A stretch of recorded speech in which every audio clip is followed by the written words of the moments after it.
Hi అండి. పోసాని కృష్ణమురళి ఎంతగా దిగజారిపోయాడంటే, judge గారితోటి ఏడుస్తూ, "నన్ను తప్పు చేస్తే నరికేయండి. నాకు ఇట్లా ఆరోగ్యం బాగుండట్లేదు. 2 ఆపరేషన్‌లన్నీ స్టంట్లు వేశారు నాకు. ఈ బాధ తట్టుకోలేకపోతున్నాను.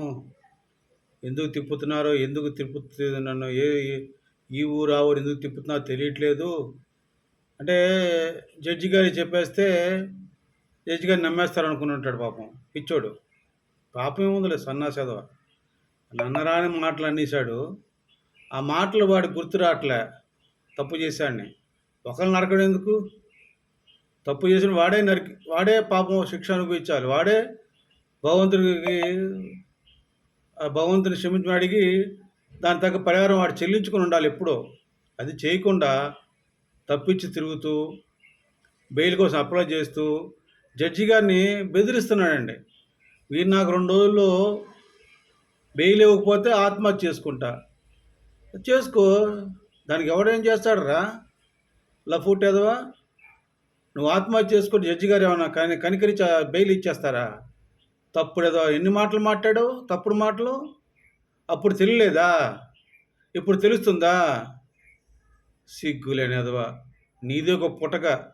నిజంగా నిన్ను కన్న తల్లిదండ్రులు ఎవరో కానీ వాళ్ళు బతికుండుంటే ఖచ్చితంగా వాళ్ళు ఆత్మహత్య చేసుకునేవాళ్ళు. ఇటువంటి దరిద్రుడిని కన్నానని.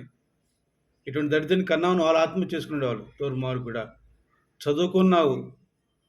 చదువుకున్న సరస్వతి చదువుకున్న ఎదవా అని ఆమె బాధపడుతుంది. అటువంటి దుర్మార్గుడు నువ్వు కూడా జడ్జి గారు బెదిరిస్తే ఆ బెయిల్ ఇచ్చేస్తారా? దూల తీరింది ఎదవకి. మళ్ళీ వెళ్ళి గుంటూరు జైల్లో కూర్చున్నాడు. మళ్ళీ ఏదో జైల్లో ఎక్కడో చోట మళ్ళీ రిమాండ్తో మళ్ళీ వస్తారు, మళ్ళీ తోస్తారు. అందులో సందేహం లేదండి.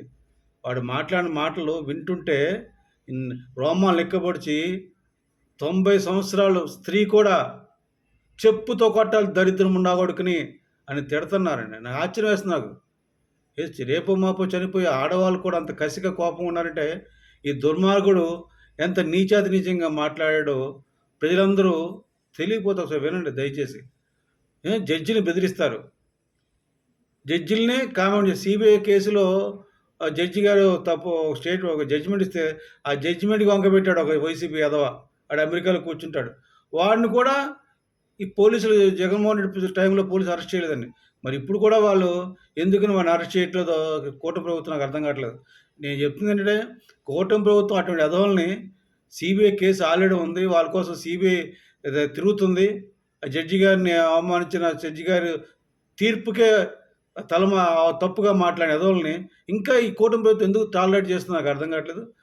కూటమి ప్రభుత్వం కాస్త ఫీల్ అవ్వాలి. కాస్త మనం వచ్చాము, జడ్జి గారికి అన్యాయం జరిగింది, జడ్జి గారికి తీర్పుని అవమానించాడు ఎదవా, వైసీపీ ఎదవా, వాడిని అరెస్ట్ చేయాలని అనిపించాలండి దయచేసి. పోసాని కృష్ణమురళి, నీ బతుకు బస్ స్టాండ్ ఎప్పుడో చెప్పాను.